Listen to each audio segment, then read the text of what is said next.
کیا آپ جانتے ہیں کہ بے جان چیز سے بھی جاندار چیزیں بنائی جا سکتی ہیں؟ اور یہ دنیا کس چیز کی محتاج ہے؟ اگر آپ نہیں جانتے تو ان سوالوں کے جواب کو جاننے کے لیے اس ویڈیو کو آخر تک ضرور دیکھیں۔ اعوذ باللہ من الشیطان الرجیم، بسم اللہ الرحمن الرحیم، اللہم صلی علی محمد وآل محمد وعجل فرجہم۔ ناظرین محترم، السلام علیکم۔ تفسیر کے اس پروگرام میں ایک مرتبہ پھر ہم آپ کو خوش آمدید کہتے ہیں۔ ناظرین، الحمدللہ اب تک ہم نے سورہ یونس کی 29 آیتوں کی تفسیر کو جان لیا ہے، اور آج مزید 3 آیتوں کی تفسیر کے ساتھ آپ کی خدمت میں حاضر ہوئے ہیں۔ تو آئیے چلتے ہیں آج کے ایپیسوڈ کی تفسیر کو جاننے کے لیے پہلے اس کی تلاوت اور ترجمے کو سنتے ہیں۔ كتاب أنزلناه إليك مبارك ليدبروا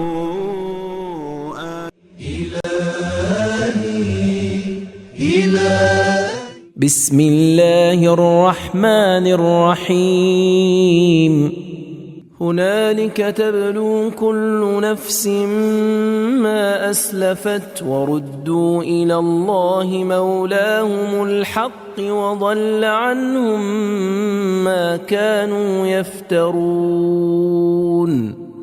اس وقت ہر شخص اپنے عمل کو جانچ لے گا جو وہ آگے بھیج چکا ہوگا، پھر وہ اپنے حقیقی مالک اللہ کی طرف لوٹائے جائیں گے، اور وہ جو بہتان باندھا کرتے تھے وہ سب کے سب ناپید ہو جائیں گے۔ دوستو، ابھی آپ نے اس آیت کی تلاوت اور ترجمے کو سماعت فرمایا۔ اب آئیے دیکھتے ہیں کہ اس آیت سے ہمیں کیا پیغام ملتا ہے۔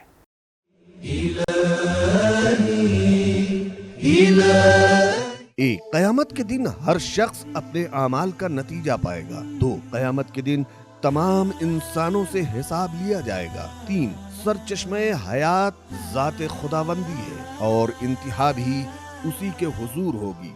ردو، واضح رہے کہ یہ لفظ ردو کا اطلاق اسی واپسی پر ہوتا ہے جو مبدا کی طرف ہو۔ چار، اللہ ہی حقیقی مولا ہے، اس کے علاوہ کسی کو حق ولایت حاصل نہیں ہے۔ پانچ، قیامت کے دن جھوٹے معبودوں کی چکا چوند ختم ہو جائے گی۔ تو دوستو، یہ تھی سورہ یونس کی آیت نمبر 30 کی تفسیر۔ اگلی آیت کی تفسیر کو جاننے کے لیے آئیے چلتے ہیں پہلے اس کی تلاوت اور ترجمے کو سنتے ہیں۔ فذلكم الله ربكم الحق فماذا بعد الحق إلا الضلال فأنا تصرفون۔ پس یہی قادر و یکتا خدا جو تمہارا برحق پروردگار ہے، پھر حق کے بعد گمراہی کے علاوہ اور کیا رکھا ہے؟ آخر تم کدھر پھرائے جا رہے ہو؟ دوستو، ابھی آپ نے اس آیت کی تلاوت اور ترجمے کو سماعت فرمایا۔ اب آئیے دیکھتے ہیں کہ اس آیت سے ہمیں کیا پیغام ملتا ہے۔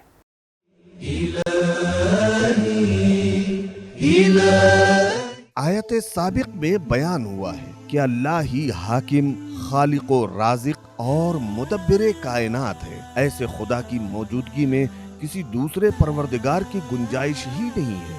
دو، خدا کے علاوہ کسی اور کی ربوبیت کا عقیدہ رکھنا باطل اور گمراہی کے علاوہ اور کچھ بھی نہیں ہے۔ تین، حق و باطل کے درمیان اور کوئی تیسرا راستہ نہیں ہے۔ جو چیز حق نہ ہو وہ باطل ہوا کرتی ہے۔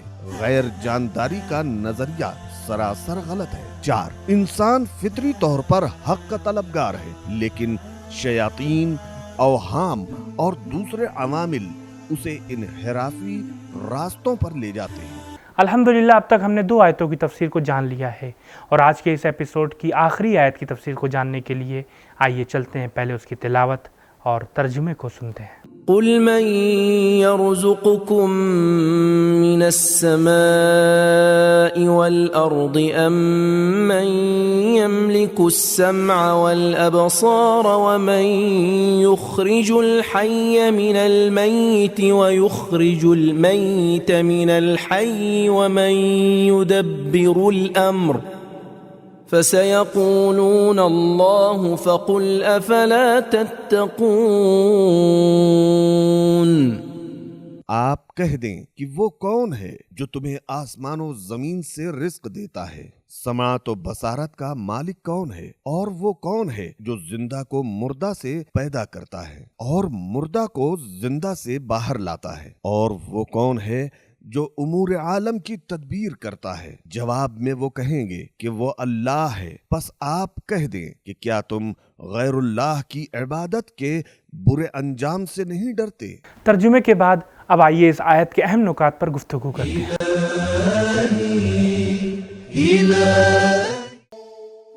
نکات: آسمان کا ذکر پہلے آیا ہے، شاید اس لحاظ سے کہ انسانی ضروریات اور روزی کا اکثر حصہ آسمان کی طرف سے ہے۔ فرمان خداوندی ہے کہ اللہ زندے کو مردہ سے اور مردہ کو زندہ سے برآمد کرتا ہے، جو اللہ کا ہی کام ہے۔ مفسرین نے اس کے چند نمونے بیان کیے ہیں۔ ایک، نطفہ بے جان ہے اور اس سے انسان حیوان پیدا ہوتا ہے جو کہ جاندار ہوتے ہیں۔ دو، انڈا بے جان ہے، پیدا ہونے والا چوزا جاندار ہے۔ تین، دانا بے جان ہے، اس سے اگنے والی گھاس جاندار ہے۔ چار، کافر اور بدکار والدین مردہ ہیں اور ان سے جنم لینے والا مومن انسان زندہ ہے۔ انسان کو خدا نے اگرچہ بہت سے اعضاء عطا کیے ہیں، لیکن یہاں صرف کان اور آنکھ کا ذکر کیا گیا ہے۔ شاید اس کی وجہ یہ ہے کہ یہ دونوں اعضاء معلومات کو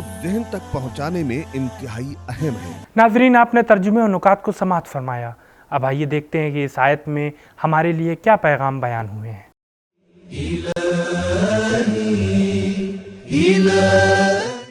ایک آسمانی مربی کا وظیفہ انسانوں کے اذہان میں حصے سوال کو اجاگر کرنا اور فکر و فطرت کی طرف لوٹانا ہے۔ دو، اللہ تعالیٰ نے رزق کی فراہمی میں آسمان و زمین کے کردار کو اجاگر کیا ہے۔ تین، پیدا کرنا، رزق دینا خداوند عالم کی دائمی سنت ہے۔ یرزقو، یملک، یخرجو، یدبرو، یہ سب فعل مضارع کے صیغے ہیں جو کہ استمرار و تسلسل پر دلالت کرتے ہیں۔ چار، یہ جہان ہمیشہ تدبیر کا محتاج ہے اور وحدت تدبیر وحدت ربوبیت کی دلیل ہے۔ پانچ، ہمارا رزق، ہمارا سننا، دیکھنا، ہماری زندگی اور ہماری موت خدا کے اختیار میں ہے، اس کے علاوہ کوئی اور توانائی و حاکمیت نہیں رکھتا۔ چھ، خدا کی نعمت و قدرت کے متعلق غور و فکر شیرین، سادہ و عام فہم اور ملموس ترین ہونے کے ساتھ ساتھ عاشقانہ ترین راہ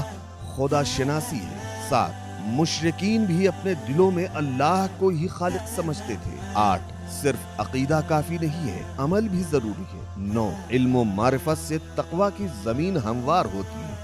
تو دوستو، یہ تھا ہمارا آج کا ایپیسوڈ۔ انشاءاللہ کل پھر ملاقات ہوگی کچھ نئی آیتوں کی تفسیر کے ساتھ۔ تب تک کے لیے خدا حافظ، فی امان اللہ۔